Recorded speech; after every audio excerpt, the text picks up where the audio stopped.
In the grand, poetic landscape of the human heart, love is often seen as the ultimate ideal. But what happens when that ideal becomes a cage? When passion turns to possession, and desire, left unfulfilled, curdles into a quiet, simmering rage. In the endless twilight of a St. Petersburg summer, in a city built on grand dreams and tragic histories, a love story between two young women was about to reach its final, brutal verse. This is a story of a desire so powerful it could not be contained, and the shocking act of violence that followed when one heart refused to be owned by another. Before we descend into this tale of twisted love, make sure you hit that subscribe button and click the notification bell. You will not want to be alone as we unravel this dark affair.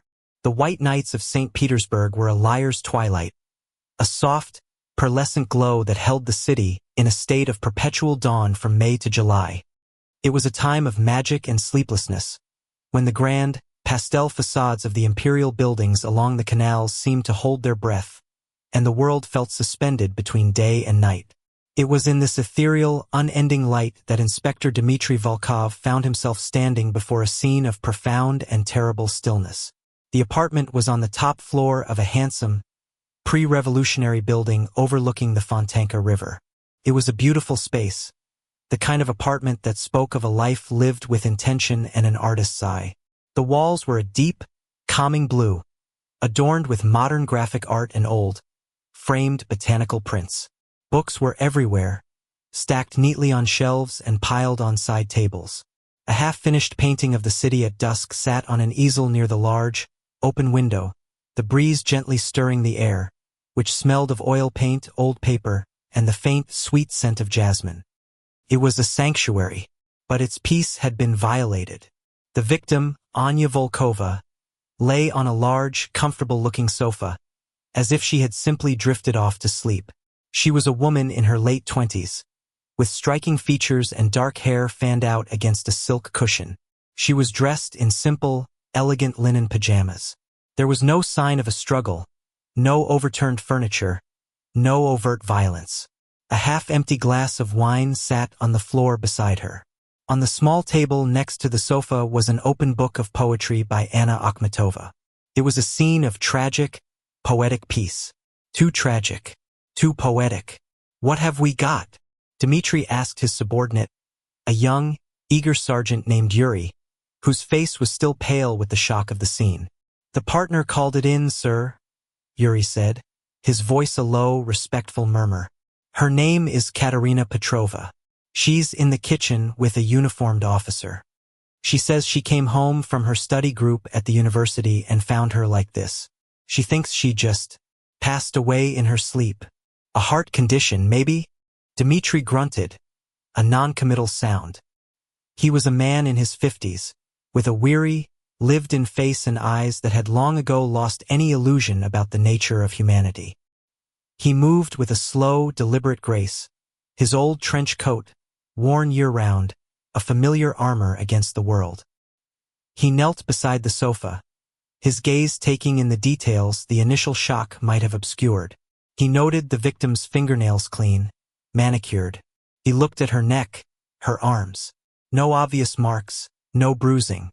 But the position of her head was just slightly unnatural, and the book of poetry. It was open to one of Akhmatova's most famous, most heartbreaking poems about a love that has ended.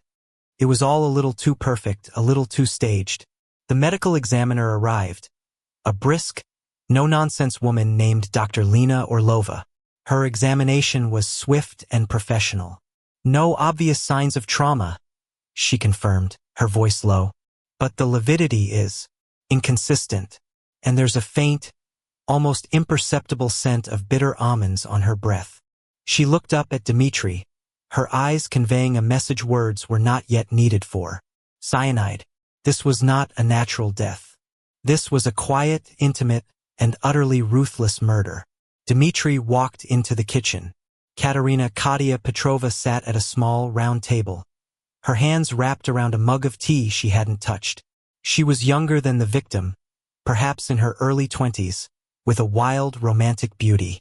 Her eyes were large and dark, now red-rimmed and swimming with a grief that seemed almost impossibly vast. She was a literature student at the university, she explained, her voice a fragile, trembling whisper. I don't understand, she wept, her body racked with theatrical sobs. She was fine this morning. We had breakfast. We talked about our future. She was my whole world. My everything. Dmitri listened, his expression impassive. He had seen grief in all its forms, the raw, animalistic howls, the stunned, silent disbelief. Katia's grief felt different. It was literary. It was filled with the grand, poetic pronouncements of the tragic heroines she likely studied. Tell me about your day, Dmitri said, his voice calm and even. Katia recounted her story. They had spent a quiet morning together. Anya, a successful graphic designer, had worked from her home studio.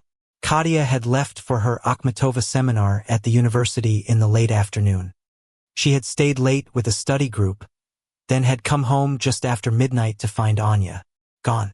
She looked so peaceful, Katia whispered, a fresh wave of tears streaming down her face, like a line from a poem, a final, silent verse.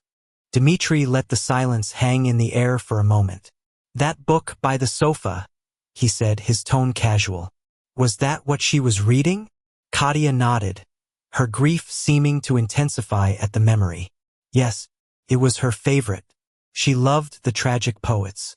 She understood them. She had a beautiful, tragic soul. An hour later, as Anya's body was being carefully removed from the apartment, Dmitri stood once more in the living room. The beautiful, serene space now felt like a tomb. He walked over to the poetry book. The page was bookmarked with a simple silk ribbon.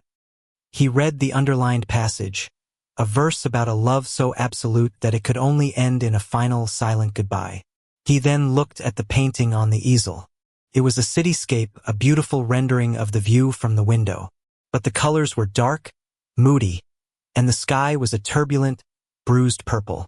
It was a technically brilliant painting, but it was filled with a profound sense of sadness and turmoil. On a small table next to the easel was a palette of oil paints. A small, almost empty tube of a specific, rare pigmented deep, vibrant purple called Imperial Twilight lay on its side. He called Yuri over. Get a list of every student in Katerina Petrova's Akhmatova seminar, he ordered, and check her alibi. Find out if this study group actually happened. And one more thing. He pointed to the easel. Find out who painted that.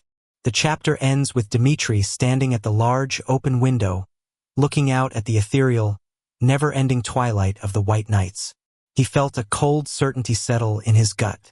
The apartment was not a shared sanctuary.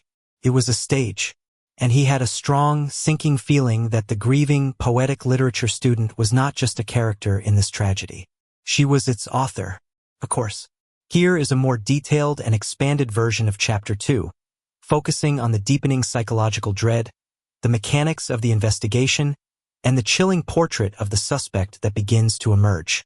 The 24 hours following the discovery of Anya Volkova's body were a deep, frustrating dive into a digital and emotional void. The autopsy, performed with grim efficiency by Dr. Orlova, confirmed Dmitry Volkov's initial, chilling suspicion. Anya Volkova had died from ingesting a lethal dose of potassium cyanide, likely administered in the glass of red wine found by the sofa. The poison had been brutally effective, causing a rapid and agonizing death that was masked by the peaceful, almost serene, state in which her body was found. It was the weapon of a careful, calculating, and utterly ruthless killer. Dmitri's team began the painstaking work of interviewing the friends and family of the two women, trying to construct a portrait of their life together. A conflicting, fractured, and deeply troubling picture began to emerge. Anya's friends, a tight-knit and fiercely loyal group of fellow artists and designers, spoke of her with a deep, sorrowful affection that was raw and genuine. They gathered at a small, modern cafe, their faces pale with shock and grief, and painted a picture of a woman who was vibrant, independent, and passionately dedicated to her work and her friends. But when they spoke of Katerina, a guarded, worried tone entered their voices. Katia was intense. One friend, a sculptor named Elena with hands covered in clay dust, told Dmitri, choosing her words with a pained precision. When they first met, it was a whirlwind, all passion and poetry and late-night talks under the white nights. Anya was swept off her feet, but it became suffocating. Katia wanted to consume Anya. She was jealous of Anya's friends, of her work, of any part of her life that didn't revolve around her. Anya loved her, but in the last few months, she was starting to feel like a bird in a beautiful, but very small and very locked cage. Another friend, a web designer named Victor, recounted a recent argument he had overheard at Anya's birthday party. Katia had been pressuring Anya to get married, to have a formal ceremony, to make their love a public, legally binding declaration. Anya, a more private person who valued her independence and saw their commitment as something that didn't need state sanction, had resisted. She had told Katia that their love didn't need a piece of paper to be real. Katia saw it as a profound rejection, Victor said, his voice low, a sign that Anya's love wasn't as pure or absolute as hers. For Katia, love wasn't a partnership. It was a conquest, an obsession. Katerina's world, in contrast, seemed to revolve entirely and exclusively around Anya. She had few friends of her own. The members of her supposed study group at the university were tracked down. They confirmed that the group had met, but it had ended hours before Katia claimed to have left the university. Her alibi, the very foundation of her story, was a lie. When Dmitri and Yuri brought her in for a second, more formal interview, and confronted her with this discrepancy, Katerina was not flustered. She was tragically, beautifully apologetic. She claimed that she had been so distraught after a small, insignificant argument with Anya that morning that she had gone for a long, aimless walk along the canals, trying to clear her head before coming home. She had lied, she said, because she was embarrassed by her own emotional volatility and didn't want to seem unstable. It was a plausible, if incredibly convenient, explanation, delivered with a performance of such vulnerability that a less experienced detective might have believed her. The most damning evidence, however, came from the search of the apartment. While the living room was a shared space, the small, second bedroom was Katerina's private study. And tucked away in a locked drawer in an antique writing desk, the detectives found her journals. They were not simple diaries. They were a collection of thick, leather-bound volumes, their pages filled with a dark, swirling, almost violent script, a torrent of obsessive, romantic prose that was both beautiful and deeply disturbing. The pages were a shrine to her all-consuming love for Anya. But it was not a healthy, reciprocal love. It was a love of possession, of ownership. She wrote about Anya not as a partner, a living, breathing person with her own thoughts and desires, but as a muse, a beautiful object, a work of art that belonged exclusively to her. The entries were filled with a dark, twisted fantasy. She reinterpreted every moment of Anya's independencia night out with friends, a weekend trip for a design conference as a small, painful betrayal, a crack in the perfect vessel of their love. The final entries, from the days leading up to the murder, were chilling in their cold, intellectual fury. She does not understand the totality of what I offer. One entry read, a love like ours, a love of the soul, cannot coexist with the mundane world of separate interests and casual friendships. It must be everything or it is nothing. She wants to keep a part of herself for herself. This is the ultimate betrayal. A perfect sculpture cannot have a flaw. A perfect poem cannot have a misplaced word. It must be made whole, or it must be broken. The motive was no longer a mystery. It was a desire so possessive, so absolute, that it could not tolerate the simple human reality of another person's free will. Anya's unfulfilled desire was not a lack of love on her part. It was her refusal to be completely subsumed, to be erased and remade in the image of Katia's obsessive, literary fantasy. The final piece of the puzzle from the apartment came from the painting on the easel. A quick check with Anya's friends and a review of her professional portfolio confirmed it was not her work. Anya was a graphic designer. Her style was clean, minimalist, and digital. The dark, turbulent oil painting of the St. Petersburg skyline was not hers. It was Anya's friend's, confirmed Katerina's. She was a gifted, if moody, amateur painter. The painting was not a portrait of the city. It was a portrait of her own inner turmoil, a dark, chaotic storm that she had projected onto the world outside her window. And the rare, expensive imperial twilight pigment was her signature color, a color she used in almost all of her work. The lab results came back late one night, a quiet ping from an incoming email that made Dmitri's heart beat a little faster. The trace evidence report from the ME's office was definitive. Trace amounts of that specific, rare, and chemically unique imperial twilight pigment were found lodged under Anya Volkova's fingernails on her right hand. Dmitri stood in the silent, empty squad room, staring at the report. The image in his mind was clear, vivid, and horrifying. He saw a final, desperate struggle.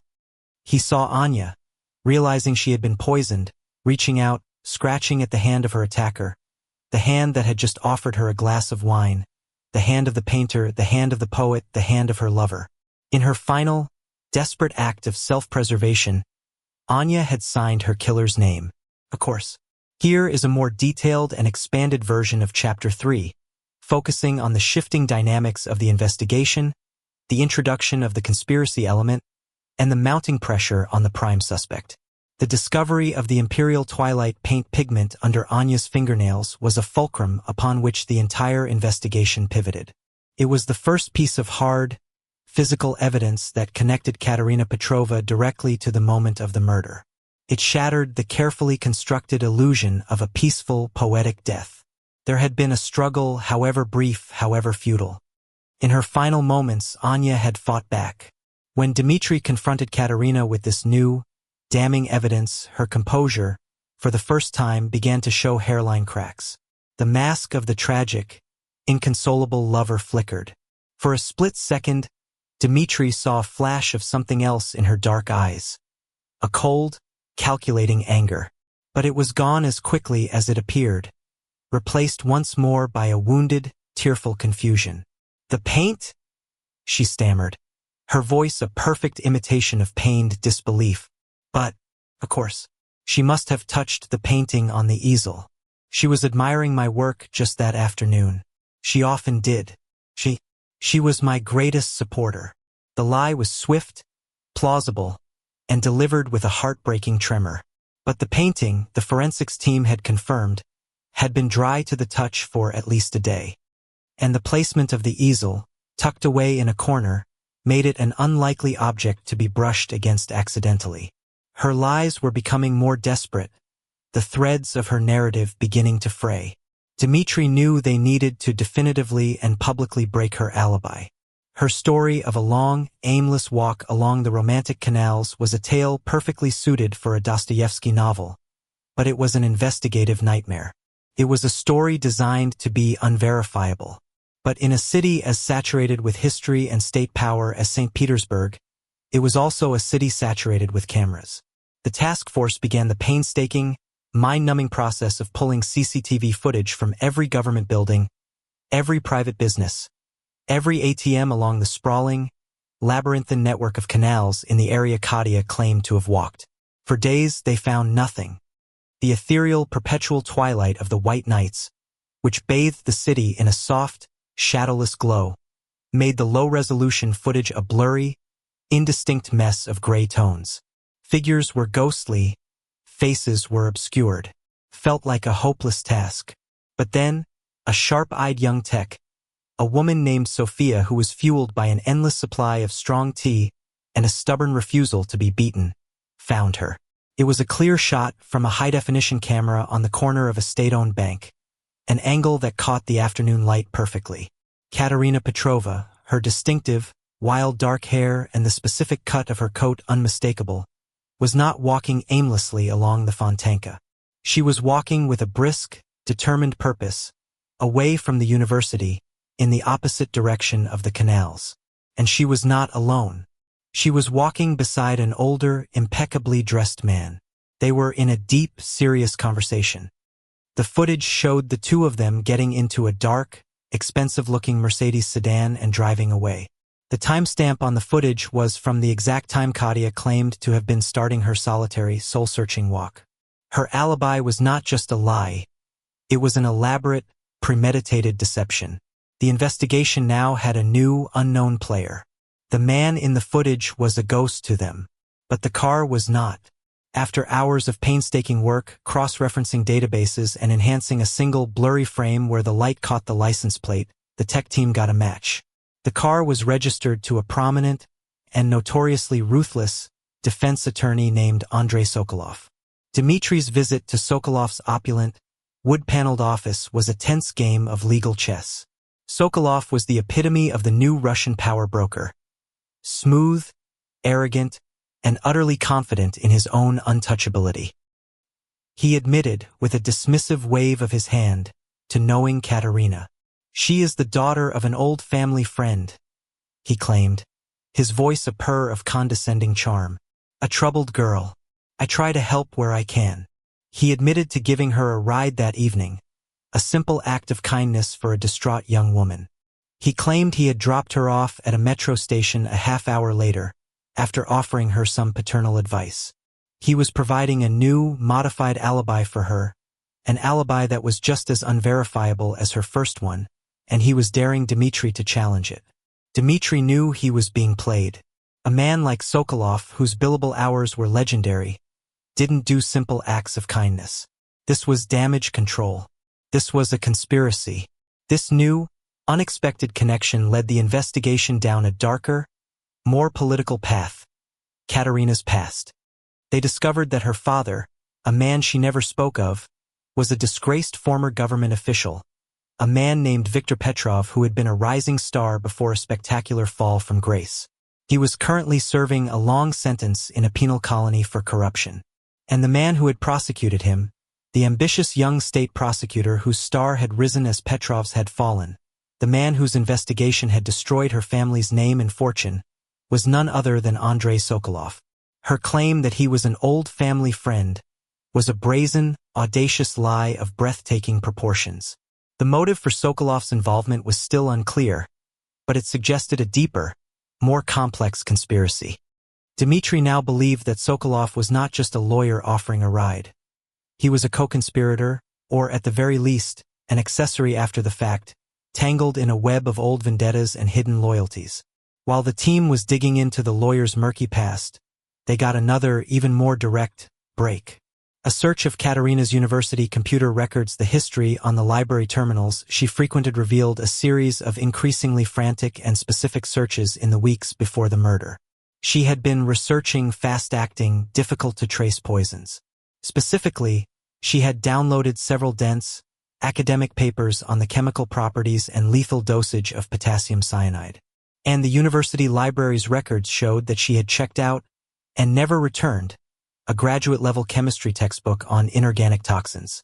She hadn't just been writing poetry. She had been doing her homework. The image of Katerina as a purely emotional, romantically driven creature was a facade. Beneath the tragic poet was the cold, methodical mind of a killer. The case was no longer just about a love unfulfilled. It was about a meticulously planned, cold-blooded murder, and a powerful man who was helping her cover it up. The discovery of Katerina's research into poisons was the turning point. This was premeditation. This was malice aforethought. This was not a crime of passion, but a carefully planned execution. The psychological profile was now complete. A narcissistic, obsessive personality with a profound, almost sociopathic, lack of empathy, who had methodically planned the murder of her partner for what she perceived as an unforgivable emotional betrayal. Dmitri decided it was time for the final confrontation. He brought Katerina in for another interrogation. This was not going to be a simple Q&A. This was going to be a psychological dismantling. He didn't begin with the evidence. He began with her poetry, her journals. He sat opposite her in the stark, gray interrogation room and read her own words back to her. His voice a calm, dispassionate monotone. He read her odes to a possessive, all-consuming love. He read her dark, bitter passages about betrayal and the need for purity. He deconstructed her romantic fantasy, exposing it as the selfish, childish obsession it truly was. Katerina sat in silence, her face a mask of cold, defiant fury. She was no longer the grieving victim. She was a cornered animal. Then Dmitri laid out the evidence piece by damning piece. The broken alibi, the CCTV footage, the paint under Anya's fingernails, the library book, the search history for cyanide. He laid it all out on the table between them, a mosaic of her guilt. And then Katerina confessed. But it was not a confession of remorse. It was a confession of justification. In a long, chilling monologue, her voice devoid of emotion, she explained her worldview. She saw herself as a tragic, romantic heroine, a figure from one of the great Russian novels she so admired. Anya's desire for independence, for a life outside of their love, was not just a disagreement. It was a profound, philosophical betrayal. She wanted to love me in prose, Katerina said, her eyes alight with a cold, feverish fire. But our love was meant to be poetry. She was trying to turn an epic into a shopping list. I didn't kill her. I simply finished the poem. I gave our story the tragic, beautiful ending it deserved. She saw herself not as a murderer, but as an artist who had been forced to destroy a flawed masterpiece. There was no guilt, no remorse, only a profound, narcissistic certainty in the righteousness of her own twisted vision. With the confession secured, there was still one loose end. The lawyer, Andrei Sokolov. The investigation into his finances revealed a series of large, unexplained cash withdrawals in the days leading up to the murder. Dmitri confronted him again, this time with Katerina's confession and the evidence of his own lies. Faced with the threat of being charged as a co-conspirator, Sokolov's arrogant facade finally crumbled. He explained his motive. Katerina's father, from his prison cell, had information that could destroy Sokolov, proof that the anti-corruption crusader was, in fact, one of the most corrupt players in the city. Katerina had approached him with a deal. She would secure her father's silence in exchange for Sokolov's help. His task was to procure the untraceable cyanide and to help her create an alibi. He was not a lover or a friend. He was a co-conspirator in a cold, calculated murder, motivated by the oldest reason of all, self-preservation. Of course, here is a more detailed and expanded version of Chapter 5, focusing on the trial's atmosphere, the psychological aftermath for the investigator, and the final, somber resolution of the story. The trial of Katerina Petrova and Andrei Sokolov was not just a legal proceeding. It was a piece of grand, dark theater, a drama that captivated and horrified the city of St. Petersburg. The media dubbed it the poet's poison, and the courtroom was packed every day with journalists, law students, and morbidly curious citizens, all drawn to the lurid, captivating tale of twisted love, cold-blooded murder, and high-level corruption. In the courtroom, Katerina was a mesmerizing, unrepentant figure. She eschewed the demure, conservative attire of a typical defendant. Instead, she dressed in a series of elegant, dark, almost theatrical outfits, her wild hair tamed into a severe bun, her face pale and composed. She was not a defendant pleading for her life. She was a tragic heroine from one of her beloved novels, playing her final, dramatic scene. When she took the stand, she did not confess in the legal sense. She declaimed. She spoke of her love for Anya in soaring, poetic terms, as a transcendent, all-consuming force that the mundane world, with its petty rules and compromises, could not possibly comprehend. She wore her guilt like a badge of honor, a testament to the profound, misunderstood depth of her passion. In her telling, Anya's murder was not a crime, but a tragic, inevitable final verse, a necessary act to preserve the purity of their epic love from the corruption of an ordinary life. She became a dark, polarizing icon, a symbol of obsessive romantic tragedy who drew a disturbing number of sympathizers from those who saw her as a figure of profound, if twisted, romanticism. Sokolov, in contrast, was a diminished figure. His expensive suits seemed to hang off his frame, and the arrogant, condescending charm he had worn like armor had been stripped away, revealing the pathetic, self-serving fear beneath. His defense was a weak, unconvincing tapestry of lies and half-truths. He tried to paint himself as a victim, a man blackmailed and manipulated by a cunning, sociopathic young woman. But the prosecution, using the financial records and Katerina's own chillingly clear-eyed testimony about their bargain, portrayed him as what he was, a corrupt, craven man who was willing to be an accessory to murder to protect his own skin. The jury, after a long and highly publicized trial, returned with their verdict. Sokolov, stripped of his last vestiges of power, was found guilty of being an accessory to murder and conspiracy. He was sentenced to 20 years, a stunning fall from grace for one of the city's most powerful legal figures. Katerina Petrova was found guilty of first-degree, premeditated murder. The judge, a stern, old-school jurist, delivered his sentence with a cold fury, denouncing her monstrous, narcissistic perversion of the concept of love. She was sentenced to life in the harsh, unforgiving world of a Russian penal colony, a place where the bleak, brutal reality would offer no room for her romantic delusions. She received the sentence not with tears, but with a faint, enigmatic smile, the final, defiant gesture of a tragic heroine accepting her fate. The final chapter of the story, however, belongs not to the convicted, but to Dmitry Volkov. In the months following the trial, a profound and weary sadness settled over him. He had found the truth, he had secured the convictions, but there was no sense of victory, only the hollow ache of a tragedy fully comprehended. He was haunted by the case, not by the violence of it, but by the quiet, intellectual nature of Katerina's crime. It was not a crime of greed, or lust, or simple rage. It was a crime born of a beautiful ideal that had been twisted by the poison of obsession into something monstrous and unrecognizable. The final scene takes place in the depths of the Russian winter. The ethereal, sleepless white nights of summer are a distant, dreamlike memory. The city is now a world of ice, snow, and a biting, relentless wind. The grand, pastel facades of the buildings are muted and gray, the canals frozen solid, the sky a low, oppressive, and seemingly permanent slab of concrete.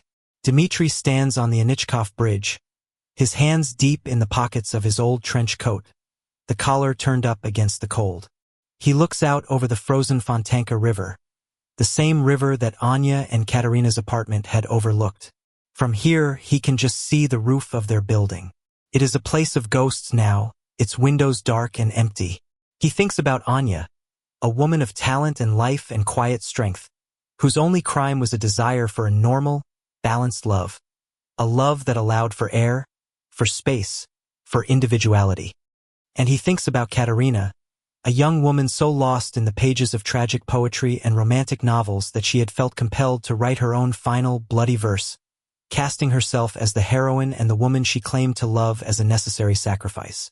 He realizes, with a profound and chilling clarity, that Katerina was not a monster in the traditional sense. She was a void, a person who had tried to fill her own terrifying emptiness by consuming the life, the soul, the very essence of another. Her crime was not just murder. It was an act of ultimate, selfish annihilation. He takes a small, worn book of Akhmatova's poetry from his pocket, a book he had bought during the investigation in a futile attempt to understand the world his killer had inhabited. The pages are stiff with the cold. He opens it to a single, underlined passage he has read a dozen times, a verse about the cold, unforgiving finality of a love that has died. He closes the book, the cold of the leather seeping into his fingers. The case is closed, the files are stored away in a dusty archive, but the ghosts of this tragedy will linger with him. He turns and walks away from the frozen canal, his dark, solitary figure a stark shape against the vast, indifferent white landscape of the St. Petersburg winter. Justice has been served, the guilty have been punished, but the profound, chilling mystery of the human heart remains as cold, as deep, and as unyielding as the ice beneath his feet.